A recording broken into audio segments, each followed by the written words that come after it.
હવે આપણે સંબંધ વિશે જરાક સમજવું. પહેલાં આપણે જોયો કાર્ટેશિય ગુણાકાર.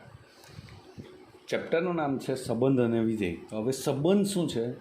સંબંધ કાર્ટેશિય ગુણાકાર પર આધાર રાખતો હોવાને કારણે આપણે પહેલાં કાર્ટેશિય ગુણાકાર માટે સમજ્યા. હવે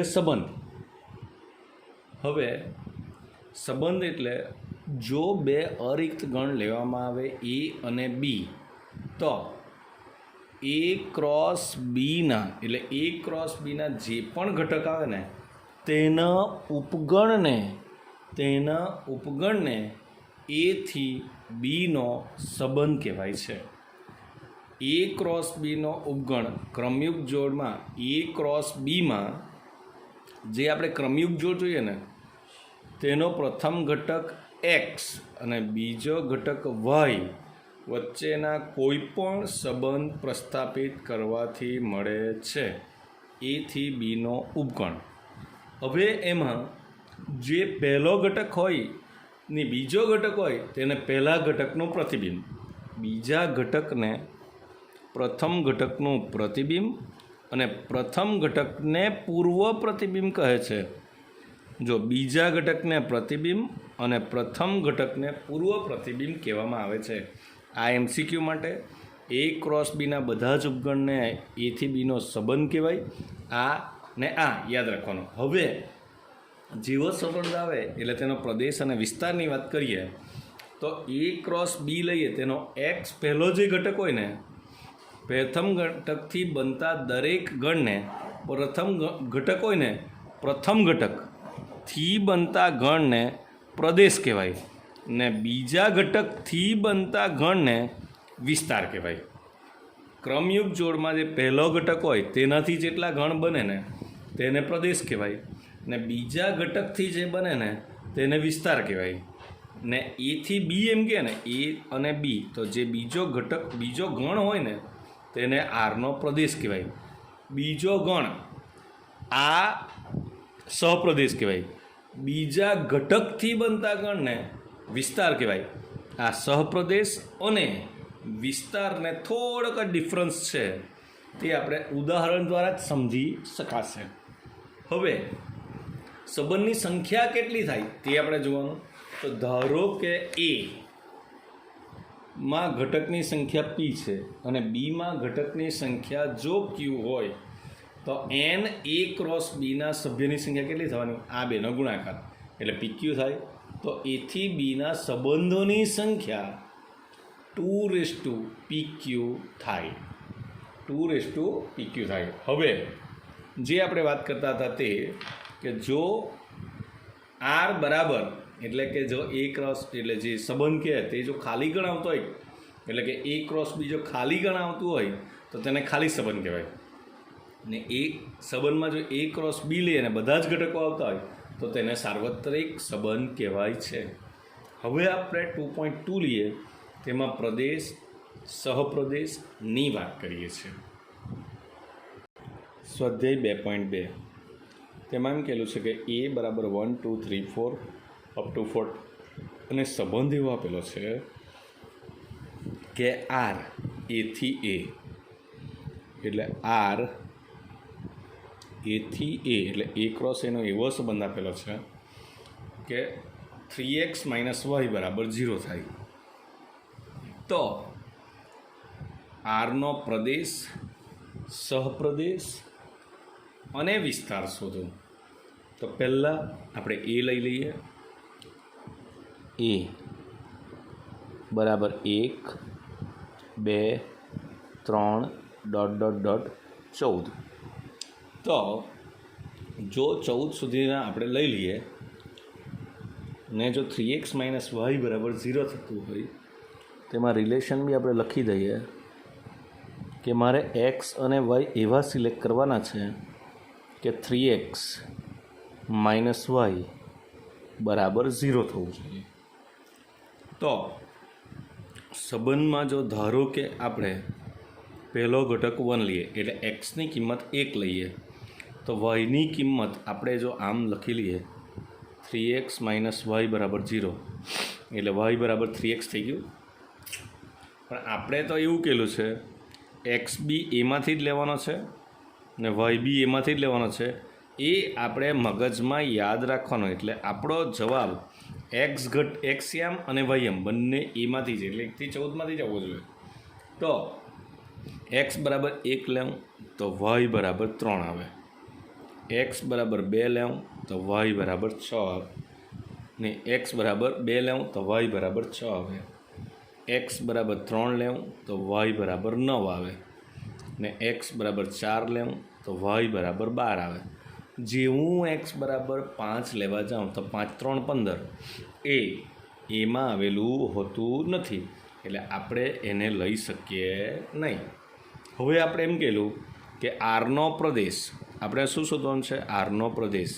તો આપણે એમ કહેલું કે ક્રમયુક્ત જોડના પહેલા ઘટકને પ્રદેશ ને બીજા ઘટકને વિસ્તાર કહેવાય. એટલે 1 2 3 અને 4 ને આરનો વિસ્તાર બરાબર 3 6 9 અને 12 છે.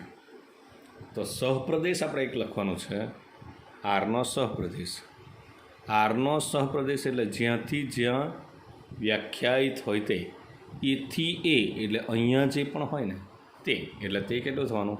1 2 3 ડોટ ડોટ ડોટ 14. એટલે એનો સહપ્રદેશ 1 2 3 4 અપ ટુ 14 થશે.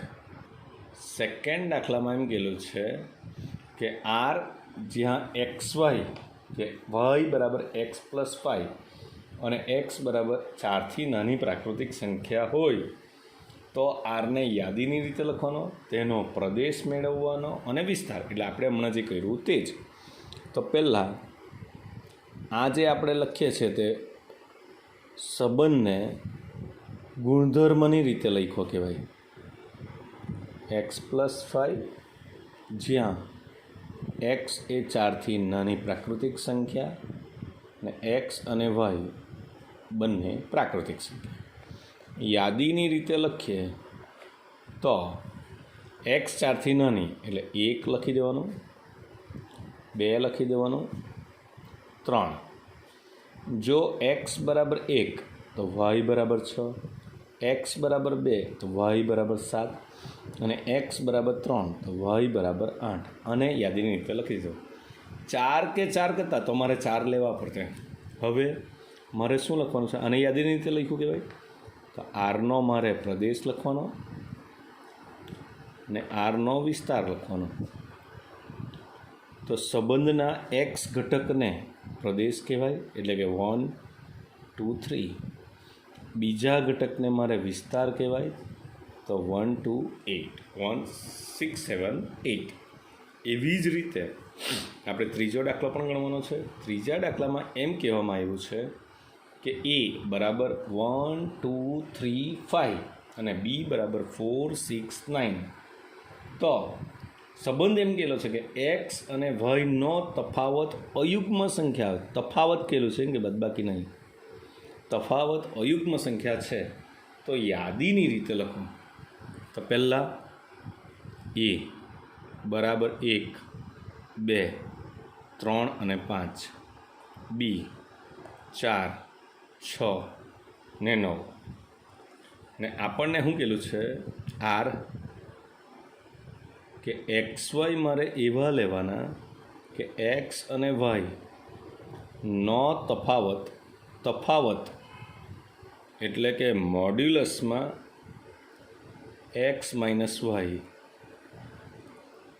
અયુગ્મ થાય. તો એમાં લખીએ આપણે આર. તો એક્સ બરાબર 1 લેવાનું. મારે અહીંયા આપેલું છે ને એક્સ એ એમાંથી લેવાનો છે ને વાય એ બીમાંથી લેવાનો. જો એક્સ 1 લેવું તો વાય બરાબર 4 લેવું તો 4 ઓછા 1 એટલે 3, એટલે અયુગ્મ છે, બરાબર છે. 1 સાથે 6 લેવું તો 1 ઓછા 6 એટલે 5, તે બી બરાબર છે. પણ 1 લેવું ને 9 લેવું તો જવાબ કેટલો આવે? 8, કારણ કે તફાવત લેવું ને 8 એ યુગ્મ, એ નહીં ચાલે. 2 લેવું તો 2 ને 4 સાથે લેવું તો જવાબ કેટલો આવે? તે યુગ્મ, 2 6 યુગ્મ, 2 અને 7નો તફાવત, 2 અને 9નો તફાવત 7, તે અયુગ્મ એટલે આમ લેવાય. 3 4 3 6, 3 9 નહીં લેવાય કારણ કે તેનો તફાવત કેટલો થઈ જાય 6. હવે આગળ 5 4 તફાવત 1, ઓકે, 5 6 તો બી તફાવત 1 એટલે લેવાય. 5 9 તફાવત કેટલો થઈ જાય 4 એટલે લઈ શકાય નહીં. આવી રીતે આપણે આરને યાદીની રીતે લખી શકીએ છીએ. હવે ચોથા દાખલામાં એમ કહેલું કે આપણને આકૃતિમાં પી અને ક્યુ ગણ બતાવેલો છે, તો તેને યાદીની રીતે લખવાનું, ગુણધર્મની રીતે લખવાનું, પ્રદેશ અને વિસ્તાર. તો પહેલાં મેં લખી દઉં પી. પી ગણમાં શું છે 5 6 અને 7. ક્યુ ગણમાં શું છે 3 4 અને 5. જો ગુણધર્મની રીતે લખવા કહી, ગુણધર્મની રીત, તો મારે આમ લખાય આર, કે જ્યાં એક્સ વાય, કે એક્સ વાય, એક્સ અહીંયાથી લેવાય, વાય અહીંયાથી લેવાય, એટલે એક્સ બરાબર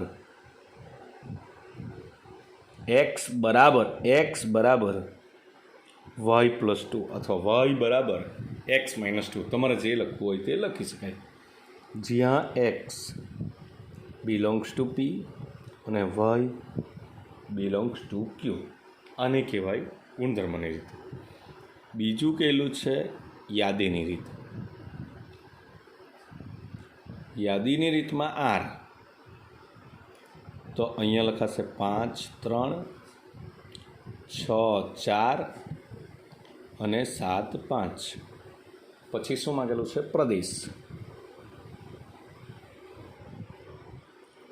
અને વિસ્તાર.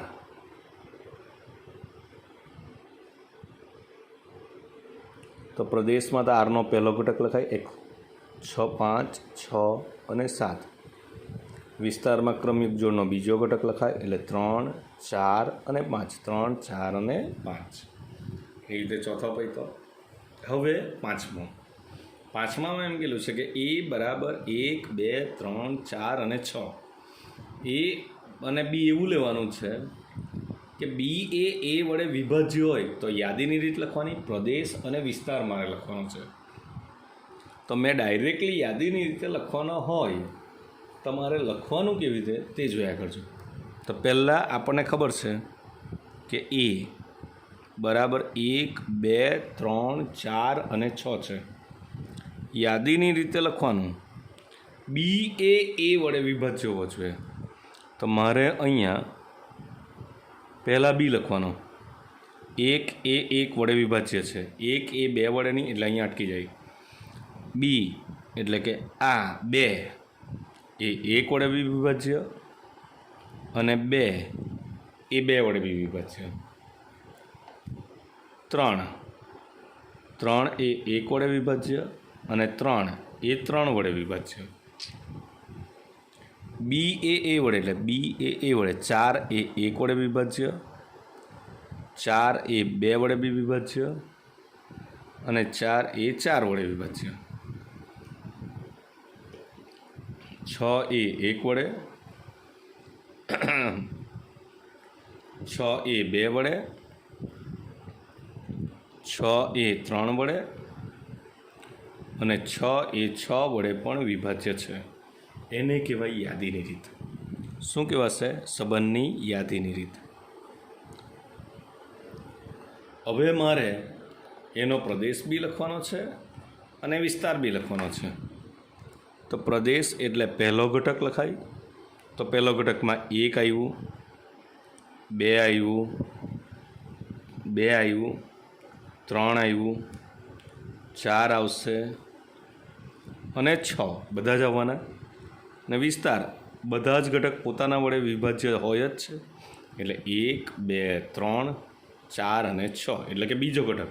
તો 1 છે, 2 છે, 3 છે, 4 છે અને 6 છે.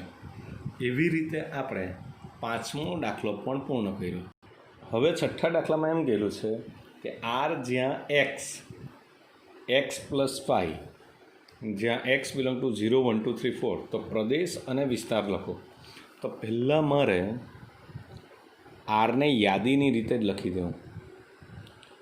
આરની યાદી એક્સ એટલે 0, 0 વત્તા 5 એટલે 5, એક્સ બરાબર 1 લેવું તો 6, 2 લેવું તો 7, એક્સ બરાબર 3 લેવું તો વાયમ 8, એક્સ બરાબર 4 લેવું તો 9 અને 5 લેવું તો 10. આ રીતે આપણે 1 2 3 4 5 અને 6 ઘટક લખાયા. હવે મારે આરનો પ્રદેશ લખવો હોય, આરનો પ્રદેશ મારે લખવો હોય, પ્રદેશ એટલે પહેલો ઘટક એટલે 0 1 2 3 4 અને 5. અને આરનો મારે વિસ્તાર લખવો હોય તો 5 6 7 8 9 અને 10 લખવા પડે. હવે થાય સાતમો એમ કહેલો છે કે એક્સ જ્યાં એક્સ એ 10 કરતાં નાની અવિભાજ્ય સંખ્યા લેવાની ને ક્રમયુક્ત જોડમાં એક્સયામ એક્સ અને વાયયામ એક્સ ક્યુબ છે, તો એને યાદીની રીતે લખો એટલું જ કહેલું છે ડાયરેક્ટલી. તો યાદીની રીતે લખવાનું તો આર પહેલો અવિભાજ્ય સંખ્યા કેટલી આવે 2 અને 2નો ઘન 8, 3 3નો ઘન 27, 5 5નો ઘન 125, 6 વિભાજ્ય 7 તો 7નો ઘન 343, 8 એ વિભાજ્ય, 9 એ વિભાજ્ય અને 10 કરતાં નાની એટલે સુધી જ આવે. આ એની યાદીની રીત થઈ. ધારો કે એનો પ્રદેશ તમને પૂછેલો હતો, ધારો કે પ્રદેશ તો 2 3 5 અને 7, અને વિસ્તાર પૂછેલો હોય તો 8 27 125 અને 343 થાય. ઓકે, હવે અહીંયા તો ખાલી સંબંધોની સંખ્યા છે, એ થી બીના સંબંધોની સંખ્યા. તો આપણને ખબર જ છે કે એ બરાબર એક્સ વાય ઝેડ, તો એન ઓફ એ બરાબર 3, બી બરાબર 1 2, તો એન ઓફ બી બરાબર 2 થાય. તો n of A cross B બરાબર n A into n B, તો 3 ગુણ્યા 2 એટલે કે 6 થાય. તો એથી બી પરના સંબંધોની સંખ્યા, એથી બી પરના સંબંધોની સંખ્યા બરાબર 2:6 એટલે કે 64 થાય. હવે છેલ્લું સ્વાધ્યાયનો છેલ્લો દાખલો, અને તે છે 9મો. તેમાં મારે પ્રદેશ અને વિસ્તાર શોધવાનો છે, પણ સંબંધ કંઈ આવો આપેલો છે કે આર એ અને બી જ્યાં એ બી બિલોંગ્સ ટુ ઝેડ, અને તફાવત મારો કેવો આવવો જોઈએ, એ અને બી એ પૂર્ણાંક છે. હવે તો જો પૂર્ણાંક સંખ્યા હોય તો પૂર્ણાંક સંખ્યાનો તફાવત તો પૂર્ણાંક સંખ્યા જ આવે છે, સરખી લઈ તો બી એ જ આવવાનું છે. તો આપણે એને પહેલાં ઝેડ બરાબર આપણે શું શું લઈ શકીએ, 0 1 2 3 -1 -2 -3 dot dot dot dot dot. હવે મારે તે ક્રમયુક્ત જોડ લેવાની છે, તો એ બી હોય તો A B belongs to Z છે અને B belongs to B Z છે. હવે તો આરનો પ્રદેશ કેવો થવાનો, તો આરનો પ્રદેશ બધી જ સંખ્યા લેવાની છે ને તે બેની બાદબાકી 0 અને 1ની તફાવત કેટલો થાય, 1 પૂર્ણાંક સંખ્યા, 0 અને 2નો તફાવત બી કેટલો થાય, 2, કે જે હોય તે તફાવતને લઈને બાદબાકી કરે તો બી ધારો કે -2 આવે તો બી તે પૂર્ણાંક સંખ્યા જ છે. એટલે પ્રદેશ તો શું થવાનો, ઝેડ છે, ને એ માઇનસ બી પૂર્ણાંક છે. એ માઇનસ બી આપણને એમ કહેલું છે કે પૂર્ણાંક છે, એટલે આપણાથી એમ લખાય કે ઝેડના કોઈ પણ બે સભ્યનો કોઈ પણ બે સભ્યોનો તફાવત કેવું થાય? પૂર્ણાંક જ મળે માટે આરનો વિસ્તાર બી કેવો થવાનો છે? ઝેડ છે. ઓકે, જય સ્વામિનારાયણ.